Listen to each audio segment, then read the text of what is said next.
Alrighty, yo, what's going on? Everybody, it's your boy, Mr. DDG94 here, back with another reaction video. Today, we're finna react to top 10 video game companies that fans hate the most.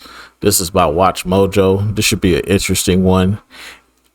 It's a toss-up, man. EA could be number one, but I could also see Activision being number one. I could also see 2K being number one. I can also see Rockstar being number one. It's so many companies that we hate. But yeah, man, without further ado, let's get right into it. The gaming companies we seem to like seem to be getting fewer and fewer these days. Welcome to Watch Mojo, and today we're counting down our picks for the top 10 video game companies that are hated by the fans. Okay, for this list, we'll be looking at the various video game companies that, for one reason or another, have garnered a large amount of backlash from gamers over the years. As For they the record, should. some of these companies we actually really like, but we can't ignore the fact that they have a lot of skeletons in the closet. Yo, Meat Slab, you coming, man? I got eyes on max security, but COV's heading my way. Number 10, Gearbox Software.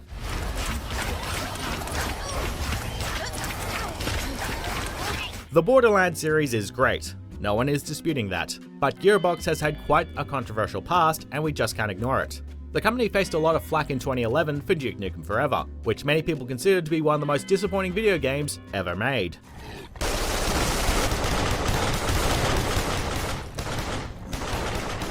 Of course, it wasn't entirely Gearbox's fault since they picked up development, but hey, they were responsible for the final product. Things got even worse with the Aliens Colonial Marines debacle. They allegedly lied to Sega about the development process, outsourcing most of it, and was sued in a class action lawsuit for misrepresenting the game at trade shows. And there's a lot we can say about its CEO, Randy Pitchford, as well.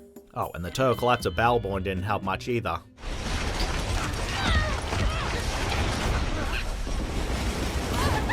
Number 9, Atari.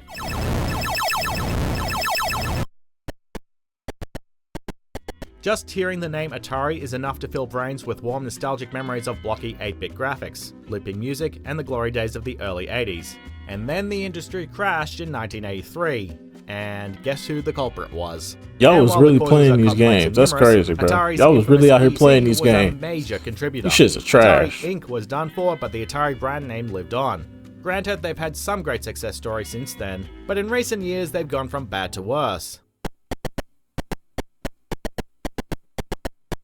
First of all, this is supposed to be their modern retake on Asteroids. Remember that game? And what they've done to Alone in the Dark speaks for itself. And now Atari is building hotels. Yeah, they're building hotels. Imagine just how cool it would be to stay inside an Atari. Now, with the nostalgia of Atari and popularity of esports in Las Vegas, our city is a game changer. Number 8, Blizzard.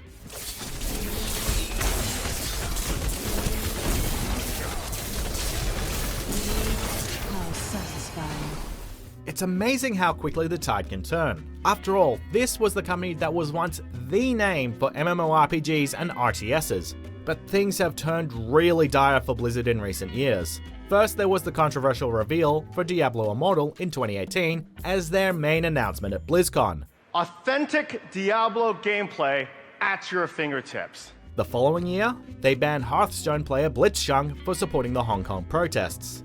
This in itself caused a backlash of epic proportions, with even prominent American politicians calling on Blizzard to reverse the ban. And now in 2020, the controversial release of Warcraft 3 Reforged has led that title to have the worst user-rated score on Metacritic. 3 years ago, we wouldn't have even considered Blizzard to be on a list like this, but I don't like this narrator. He putting too much emphasis on shit. It backfired so bad. Like, bro, why you putting so much emphasis on it, bro? Chill. Narrate. You supposed to narrate with an unbiased opinion, with an unbiased take. You sound a little biased. You sound a little ticked off. You know what I'm saying? You're supposed to be unbiased here with this. Watch Mojo. Check your narrators, bro. This ain't it. look where we are now. What the hell, guys? You're Blizzard, you're supposed to be legendary. Jesus. Here at BlizzCon and alongside the rest of this incredible Blizzard community. Number 7. Warner Brothers Interactive Entertainment. Oh man, Just to be standing beside a burning bat symbol, sir. these scumbags deserve everything they got coming to them. I hope they fail. I don't even care if we don't get another Mortal Kombat for a while. I don't care. I don't care. I don't care if we don't get another Mortal Kombat for a while. I do not care. These scumbags right here need they ass whoop. Fuck Warner Bros. I hope they fall. It might be wise to establish whether this interloper is friend or foe. The gaming arm of Warner Brothers have done a lot of damage to their brand throughout the years. One prominent issue is its over-reliance on monetization practices and pre-order bonuses, sometimes even announcing the pre-order bonus on the day of the game's announcement. And they can get really carried away. Like, for example, they made 6 retail exclusive pre-order bonuses for LEGO Batman 3 Beyond Gotham. As for the former, things like the aggressive implementation of loot boxes in Middle-earth Shadow of War drew enormous controversy.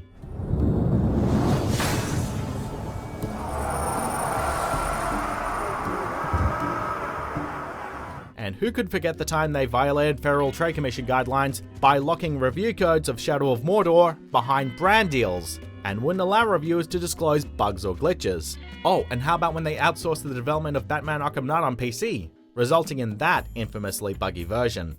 Dark days are here, Batman. The prophecy has come true. Number 6. Epic Games.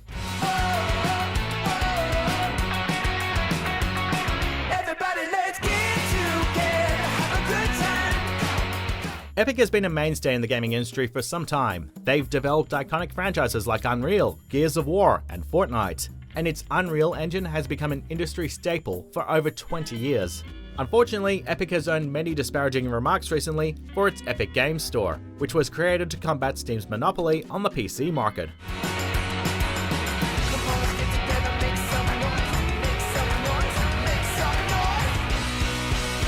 This has not gone over well, with fans constantly getting outraged at the storefront sweeping up timed exclusivity deals. However, despite the aggressive backlash, the boycotts didn't seem to work. In its first year alone, the store drew in over 100 million new customers and grossed $680 million in sales, which for comparison was about 60% greater than what Epic had originally forecast. Number 5. Microsoft. We have a great partnership with Microsoft and with Double. Yo! Go ahead! Microsoft has admittedly been on a successful apology tour in recent years. The Xbox brand is... They did it to themselves, though. They should have never did that with the Xbox One. You didn't have to go that far with the Xbox One. Gonna tell people, well, if you want to play offline games and get an Xbox 360, okay. When they saw that the Wii U was outselling them at pre-order sales, they backed that shit up immediately, because they knew they fucked up, because PlayStation said, we ain't doing none of that shit. You can do whatever the fuck you want to do, because we PlayStation. Everybody was like, hey, my nigga.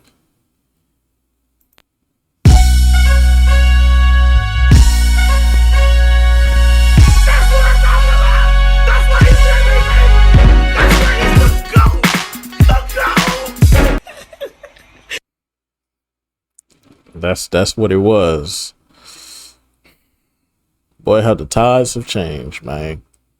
Xbox was doing good, and then they fucked it all up. They let their ego get the best of them. That was the problem. That was my biggest issue with them with the 360. They tried to push it out so quick. They fucked around and sent us faulty ass consoles, trying to beat the competition out and shit. And at the end, Sony still ended up beating them by the end of the what was that, the 7th generation, I believe. So by the end of the 7th generation, PlayStation still ended up beating them in sales, because they ain't know no better. It's like, bro, we just want a console that worked, bro. It was never about being better than your competition. It was about, can you give us a console that works and plays the games that we wanted to play? And can we have fun with it? The Xbox 360 definitely could have been that, had they had waited and tested their product. They put, Xbox did it to themselves, bro. is doing some exciting things, particularly its newfound partnership with the PC market. But there is no denying that this past generation was a tough one. While the Xbox 360 was a monumental success, even that had some difficulty, primarily the infamous Red Ring of Death, or their mishandling of Rare.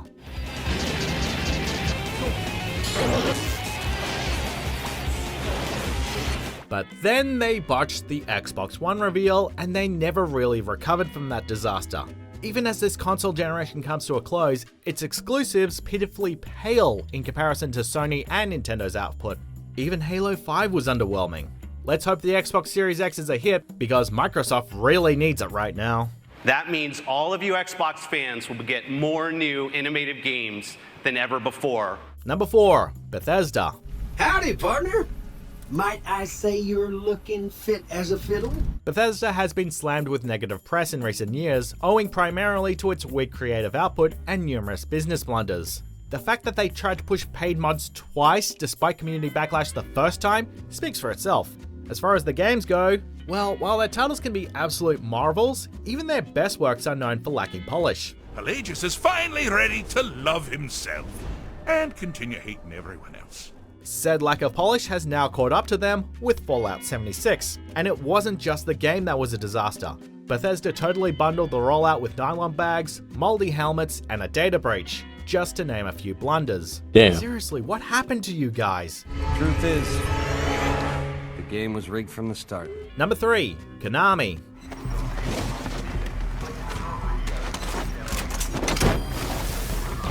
Much like Atari, Konami was a certifiable powerhouse throughout the 80s and 90s. You couldn't step into an arcade without witnessing a Konami machine of some kind. But recently, things have gone bad. Really bad. 2015 in particular was an atrocious year for the Konami brand, as they abruptly cancelled PT and abandoned Kojima Productions, in turn making their own barren shell of a Metal Gear title.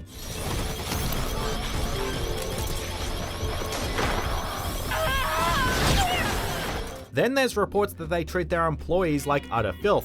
They allegedly refused health insurance, banned people from mentioning Konami on their resumes, and threatened lawsuits to media personalities who interviewed ex-employees. Oh wow. That's all before we get into discussing their pachinko machines. I think a hashtag is due here.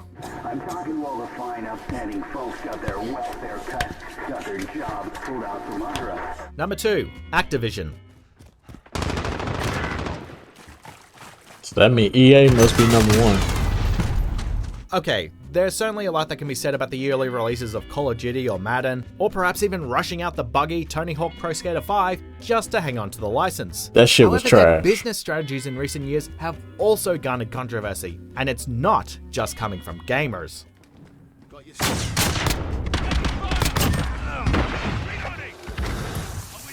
In February 2019, the company laid off over 800 employees despite also announcing record profits in an investor call. This was further aggravated by the news that a month earlier, the new CFO Dennis Durkin was given a $15 million bonus just for taking the job.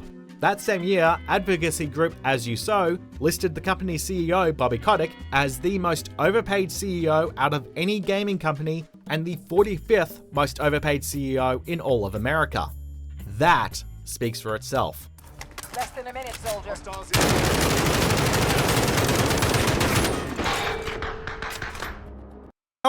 Number one, EA. Had to be. Had to be. I mean, of course it's EA. How could it not be EA? How could This it not company be? painfully sums up everything that people hate about the video game industry. Like Activision, their CEO, Andrew Wilson, has also been labeled as one of the most overpaid CEOs in America. They too have also been criticized in the past for poor working conditions.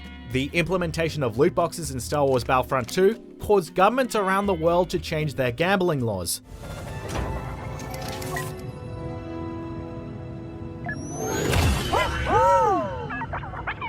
Not to mention their habit to constantly acquire and kill beloved companies. Hell, we have a list for that very issue alone. In 2012 and 2013, they were named the consumerists' worst company in America back to back. Meaning they were more hated than Comcast or Bank of America. I think they went like, I want to say like 3 or 4 years as the worst company to ever fucking exist. That's what I think happened to them. They had to have been the worst company, voted worst company of all time for like 3 to 4 years. Wasn't in a row, but they got that award like 3 or 4 times. That says a lot about them. And when you think about it in hindsight, what they did, what they doing right now, as far as like the sports, yeah, it's terrible, bro. It's terrible what they doing with the sports. I mean, college football was cool, but it wasn't great. It was still. It felt like a toned down Madden. But aside from that, EA be doing it to themselves, man. EA just can't stop the greed, man. They don't want to give us a decent NBA Live.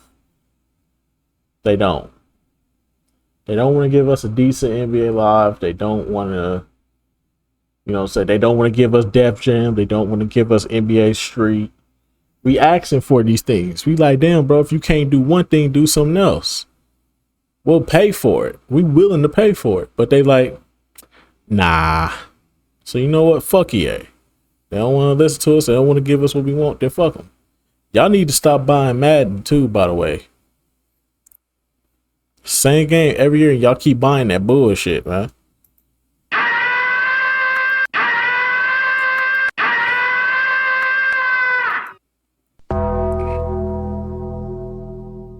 Y'all keep buying the same bullshit every year. Stop buying Madden, man. Is it really any surprise they topped this list? So what we look at as surprise mechanics. In the mood for more awesome gaming content? Be sure to check out this video here. Nah, I'm good. But anyway, so that's just gonna about do it for this one. I'll see y'all in the next video. Till then, peace out.